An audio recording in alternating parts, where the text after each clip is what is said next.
Hey everyone, I'm Patrick Jones, and welcome to episode 69 of That Gives Me Anxiety.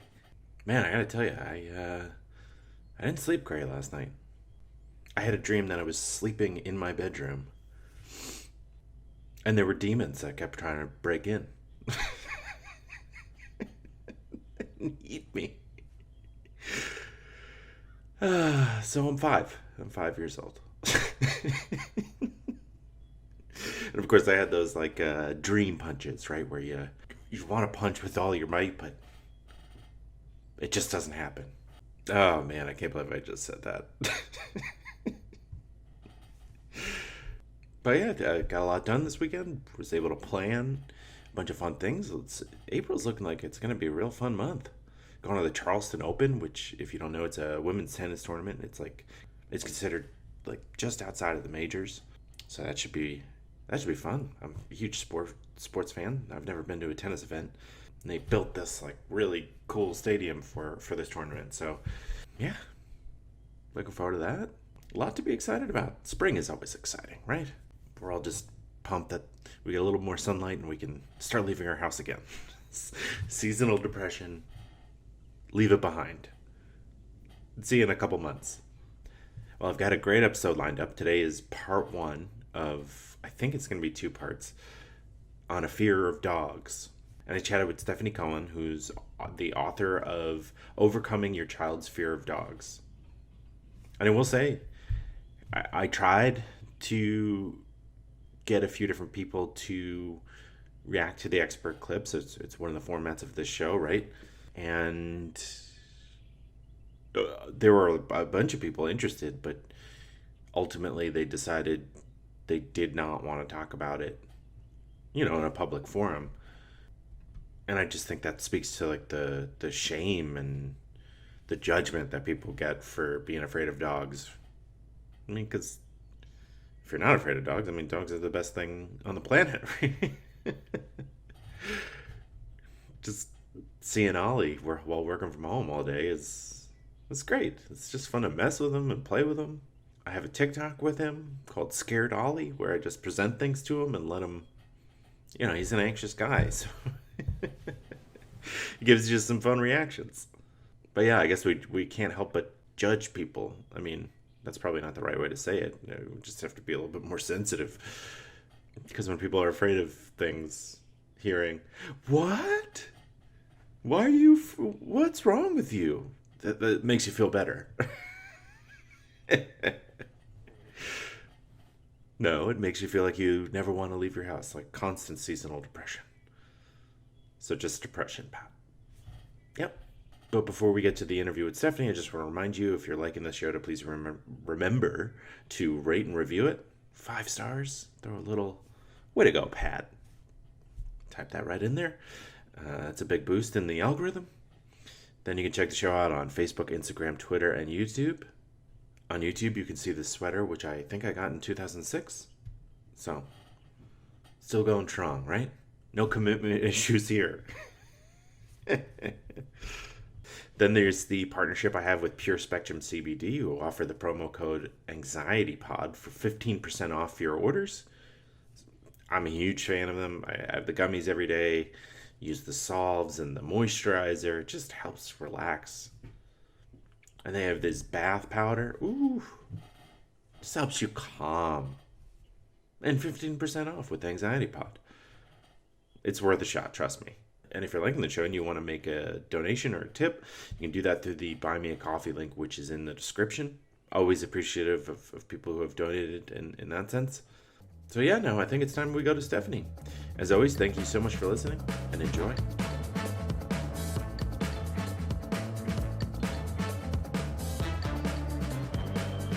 Joining me now on the podcast to talk about a fear of dogs, I have Stefani Cohen. Stephanie's a licensed social worker. Thank you so much for coming on. Oh, happy to be here. Yeah, I can't believe, at the time of recording this, I have 52 or 53 episodes out. This will probably come out in the 60s or maybe around 70, but I can't believe I haven't done a fear of dogs considering how common it is. Well, I mean, a lot of people think it's common, and a lot of people have never really even considered it. I think it's sort of it's misunderstood, but it really is, it's a diagnosable anxiety disorder and it's Interesting. billable to insurance. So it's a real thing. Yeah. One thing that was eye-opening for me was I got my dog Ollie in spring of 2019 when I was still living in New York. And for a couple of years with him in New York, it was eye-opening that you would encounter people from other cultures who were like, people don't keep dogs as pets, right? Dogs Mhm. are something to be feared where I'm from. And Yes. that was a very different, right? Just, we know the ones like animals are treated differently in different countries. Like India, the cow is very different, whereas here Mhm. it's hamburgers and steaks and like that. So it is, Yeah. but it is a reminder that not everyone thinks of dogs the same way as we do. That's right. That's right. Yeah. And also, I love dogs, you love dogs, but it's important to know how to stay safe with dogs Hmm. also, because we teach kids to stop, drop, and roll in a fire. We teach them how to cross the street, but most parents do not teach them how to know when to interact with a dog and when it's really best to stay away. Yeah, So, absolutely. Well, I definitely want to come back to that question, but I wanted to give you a chance to introduce sure. yourself to the audience and talk a little bit about your background, and then we'll jump right back into that one because Okay, it's a good okay, one. yeah. I mean, as you can tell, I'm very passionate about this. So you give me an opening and I'm going to take it. Yeah. So I'm a licensed clinical social worker. My main practice is with families and children. I also do some parenting coaching, but over the years, I've developed a niche of helping people of all ages, but mostly children who are afraid of dogs. Mm. I came to this, my own daughter, many years ago when she was 4, seemed like out of the blue.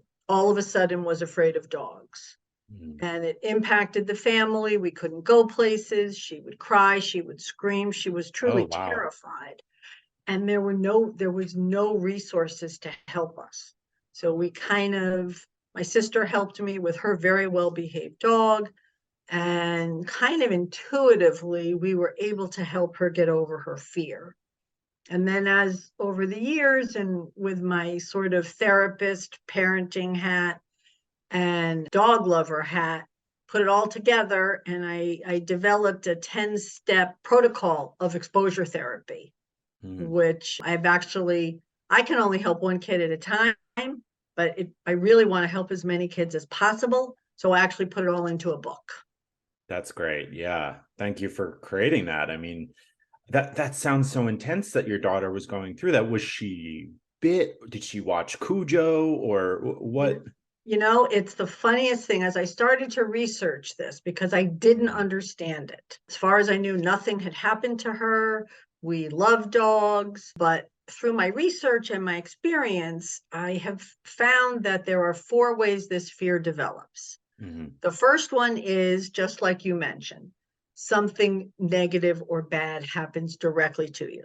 Could be a bite. It could also just be a very exuberant dog knocking you over because you're in the way, inadvertently nipping you as a puppy. Mhm. Second way is seeing something negative happen to someone else. Mhm. So if Maya sees her brother get knocked down, her brother might not be afraid, but she might be afraid. Mhm. And then the third way I call the instructional way, which is just sort of people are telling you dogs are dangerous or we don't like dogs, or very subtly, a parent may pick a child up when they're passing a dog or may cross the street. And the message to the Oh. kid is, I'm not safe. So Mhm. so dogs are scary. And then the fourth way is really the personality type, which is what my daughter was. And in my experience, this is the most common one. These are the most kinds of kids that come to me. Kids who tend to be cautious, observant, Mhm. smart, creative. They see everything, but they don't understand it. Mm. And as you probably know, we're afraid of things we don't understand. Of course, right. Yeah. I think I was that fourth kid. Oh, really? Yeah, yeah. Okay. Hence the podcast about anxiety. Yeah, That's just true. quietly watching and observing, and then yeah, just being fearful. But Yeah. And you found a way to cope. See that? exactly, right? Laughing about it and Yeah. getting educated has worked for me. Can we talk? I know you've got a lot on your plate. You've got work, you've got friends, you've got family, pets, you've got the people that you make small talk with at the coffee shop or gym. You've got that bird that you see when you wake up every morning outside your window that you've projected things onto. Look at that bird. Doesn't even love its family. It's always by itself. You do that. Everyone does that. Point is, you've got a lot on your plate. Well, that's why there's Instacart, to take a little bit off your plate. Using Instacart, you search for all your favorite foods and things that you need from the grocery store, all online, all while you're looking at that bird, wondering why it hasn't called its mom. And they deliver it to you. They go to the store and do the shopping for you. And they can deliver it in as fast as an hour. And you can sign up by clicking the link in the description, wherever you're listening or watching. And that's a great way of supporting the show. So it's a great way of supporting this show. It's a great way to make your life a little bit easier, because we all know that you have so much going on, like wondering whether that bird judges you back.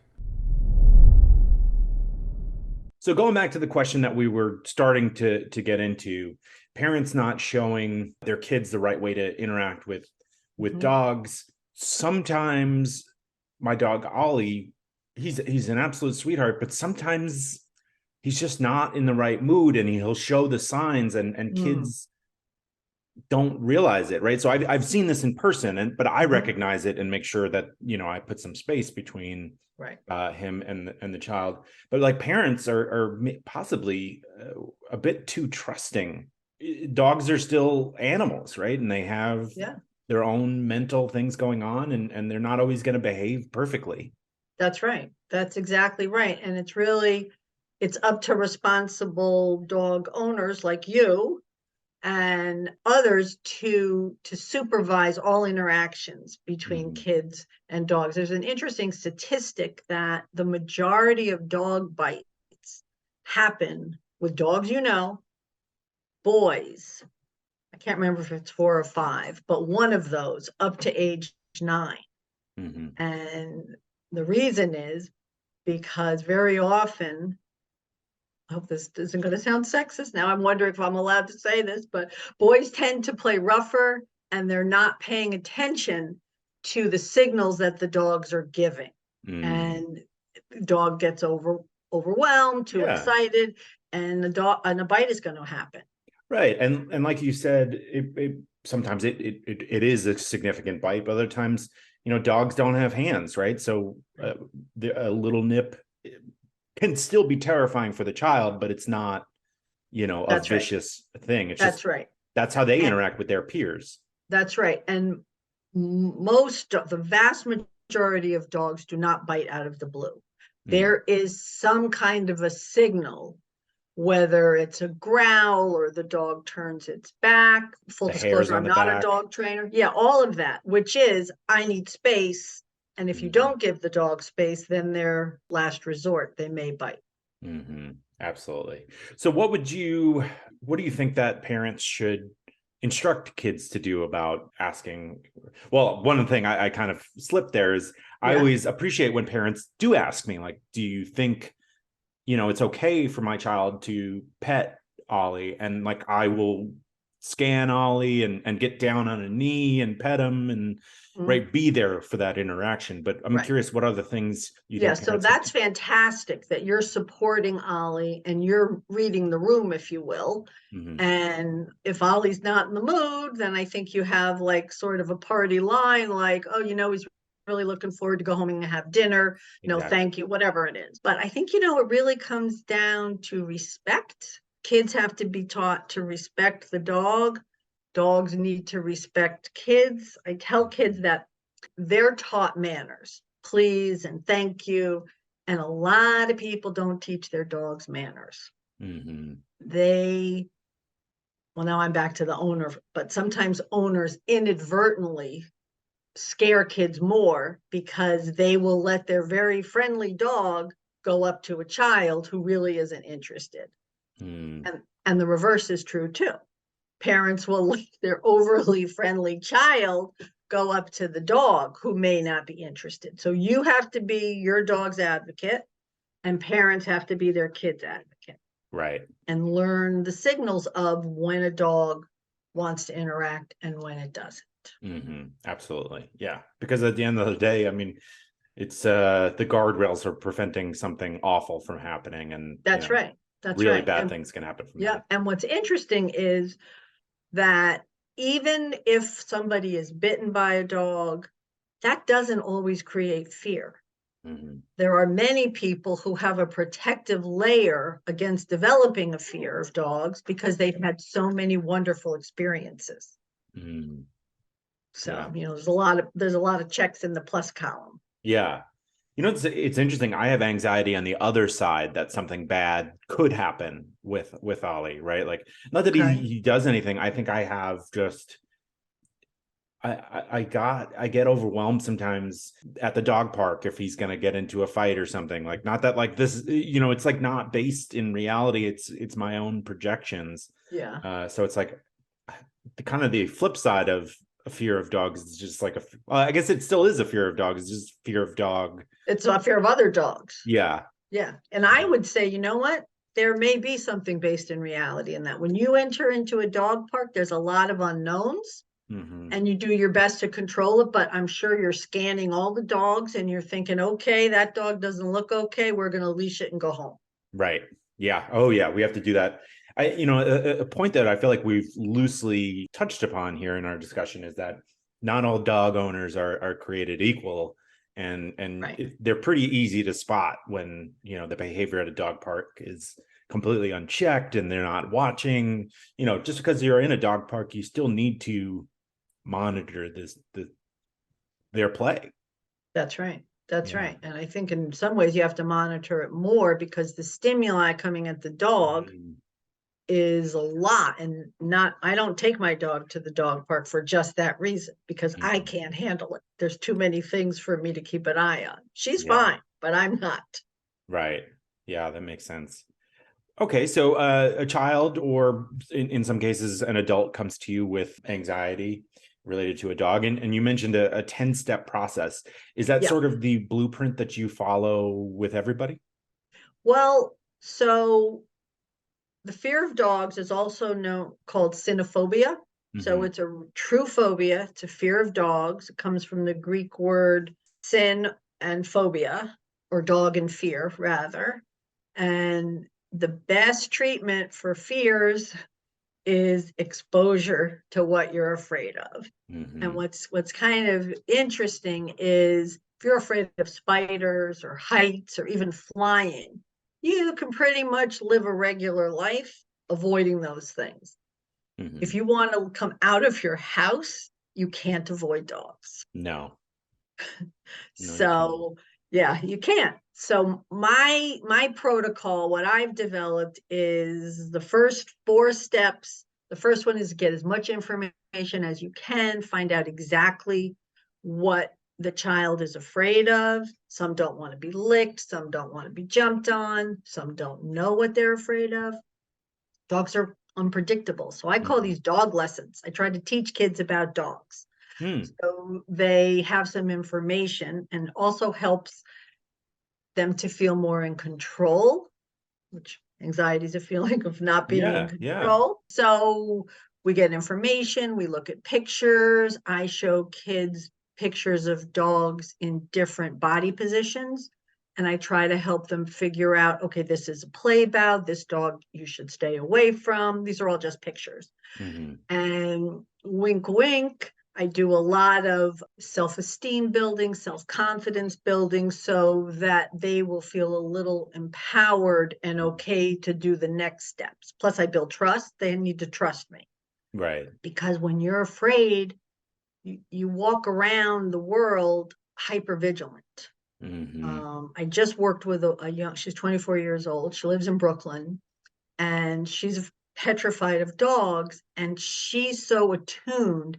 If she hears like a jingling, she looks to see if that's a dog. Oh, wow. Yeah, Could just be car keys or, exactly. well, But that's yeah. how attuned she is, how hypervigilant. So we need to help her relax enough to see that she is safe, Hmm. and to let her guard down. Yeah. And then once we've kind of done that, then I start with an in-person exposure session with a well-behaved dog on leash at all times. Hmm. And I have a couple of dogs, they're not mine. I have a couple of dogs and their handlers who help me out. So we start with the dog sitting or laying down. Child hopefully can pet the dog. And here's how we break down the tasks. We could start with one finger, and then we go to two fingers, and then we go to a whole hand, and then I make them count to 10. So they're gradually desensitizing themselves. One of life's mysteries is that birthdays always find me unprepared, catch me unprepared. I don't go on Facebook as much, so I don't notice them as much. But I want to express my love and appreciation for friends and family. That wasn't part of the copy. I'm just saying it. Year after year, month after month. Even when I see it coming, I'm not ready. Am I a jerk? Yes and no. Why do things have to be so black and white for you? But I've got great news, friends. Introducing monthly card subscriptions from the Cardist Studio. Join the service that delivers the card and the stamp that you'll need to your door. No more errands. Who wants more errands? I don't know why, but I'm starting to think of errands as a kid's name. Errands, go back to bed. Okay, but here's how it works. You choose your categories, from birthdays and celebrations to love and encouragement, or select their full collections and have those thank you notes and just because cards at the ready. Those ones are always so nice. Like when you get a card for doing something and it's just like a small little heads up or token of appreciation, it genuinely makes you feel really good. And best of all, you would never get caught cardless again. Let me repeat. You'll never get caught cardless again. Try to say that a bunch of times in a row. You'll never get caught cardless again. Monthly card subscriptions from as little as $8 per month for the card and the stamp. Delivered to you. TheCardistStudio.com shop subscriptions. And you can use the promo code AnxietyPod for 15% off your originating order. So, yeah, I wanted to jump in and ask a question as Sure. we go through here. So, with exposure therapy, with therapists and social workers I've interviewed, they talk about, yes, exposure is important to overcome an anxiety, but it's not just white knuckling it. So it's Right. settling into and realizing you're okay. So when a child is doing this in-person moment with a dog and they're anxiety through the roof, how do you help them, or do you end it there? No, no, no. I have to tell you, I've worked with many, many kids, and all but two were able to get through some sessions. Okay. Only one I could not help, Patrick, 17-year-old football player who Mm, locked himself in his room, wow. that he would not come out. His parents offered him $100. That's how scared he was. Wow. Yeah, yeah. I'm telling you, this is I real expected to fear. hear like a 4-year-old. I mean, I'm not making light of that person's anxiety. No, It is just surprising. yeah. And anyway, I think because it had built over all those years. But Yeah. anyway, so I have a couple of tricks up my sleeve to kind of help kids. So I use a fear scale from 1 to 10. 10 is Hmm. freaked out, 1 is calm, and periodically I'll ask them to identify how scared they're feeling. Hmm. So they come in, we start, they say they feel like about an 8. For younger kids, we can use pictures or colors. Like I'm Hmm. feeling orange, we got to get you to green. And then periodically, I'll just check in with the fear scale. We also can do some deep breathing. We do some mindfulness exercises where we'll stop talking about the dog for a while and I'll Mm. say, tell me two things you hear, two things you see, two things you Ooh, can that is a touch. good trick. That's a good one. Yeah. And that's actually important when you're immersed in this fear in your body, because there are physical symptoms, as you know, to anxiety, Hmm. is like to take a little break and talk about something else. Kids are Hmm. much easier to do that with, to distract, than adults. They kind of are on to me, but we might talk about a football team or whatever. And Yeah. then as the conversation goes on, sometimes they'll say, we're standing here talking and there's a dog right next to you. And they feel so proud and so relieved. I mean, It's like a you gain magic trick reveal at that point. Yeah.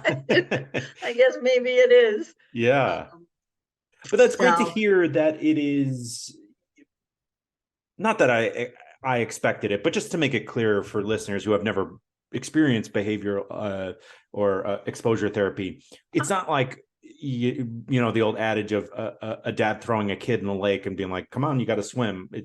There's a lot more support level of support with these things. Absolutely right. And a lot of people will say, well, how many sessions is it going to take? I don't know because Yeah. we go at their pace. One little girl I worked with the whole session, she spent 15 feet away from the dog. Mm. And the next session, we got her within touching distance. So Mm. you have to kind of adjust as you go. Yeah, my dad, when I was afraid of heights as a kid, we did something similar when I was afraid of jumping off like the high dive at the pool. Like the Uh-huh. first time we went, I just sat there and watched kids jumping off, and then we moved closer the next time. And then the next time I climbed up the ladder a little bit and came back down. It's See, just there you go. baby steps. Yeah. Exactly right. Baby steps. And then the second session, we try to start where we left off. So if the kid was able to throw a treat to the dog, we kind of go through the first couple of steps quickly and get to throwing the treat so we can then go even further. Hmm. Oh, man. That's great. Yeah. All right. Just remember that, this is a two-part series, so there's more to come on fear of dogs and what we could do to help people and be more understanding, or if you yourself are afraid of dogs, what you can do. So yeah, check that out next Thursday. Thank you so much to Stephanie. All right, before I get to the weird thing causing me anxiety this week, I just want to remind you of the Buy Me a Coffee link. It's a way to make a donation to the show. The link is in the description. Then there's Pure Spectrum CBD with the promo code AnxietyPod, which gets you 15% off. If you're looking to sign up for home delivery for groceries, you can do that through the Instacart link. It's in the description. Just doing it that way tells Instacart that this show sent you, which helps support the show. And then there's the Cardis Studio, who also offer the promo code AnxietyPod for 15% off your initial order. So yeah, supporting them helps support this program. I love using the word program. Okay, so the weird thing causing me anxiety this week. One of the first projects we had we worked on when we bought this house in June was hanging the outdoor lights. It's festive, it makes us happy. So that's what we jumped on first. But it's not easy. I mean, if you don't have some sort of structure out there to hang the lights on, you got to get a little creative. And what I did was ran a steel cable from one side of the house to a tree, and then from that tree to the other side of the house. Very difficult because you have to get it tight. You just have to get the cable right. That's what I'll go with. And it seems easy, but it's a bit more difficult than it sounds. And every time the wind blows, or we had a little bit of a storm over the weekend, and just watching it blow in the wind, or sometimes birds will land on it, and just like causes me anxiety to be like, oh God, am I gonna have to get back out there and re-hang these cables? Because first, I don't want to keep putting different holes in the tree or the side of my house, right? But that worry is just never gonna go away. I guess I just have to like find solace in the fact that like It'll be okay. I'm sure I'll be able to find a way to patch up the hole in the house. I mean, it is just a screw, right? It's not like I'm making these giant gashes in the side of my house to hang these things. But yeah, even when I record this, like I keep an eye on birds that may perch on it. Thankfully, birds are really light, you know. So yeah, that's the weird thing causing me anxiety this week. Well, as always, thank you so much for listening. Have a great week, and I'll talk to you on Thursday.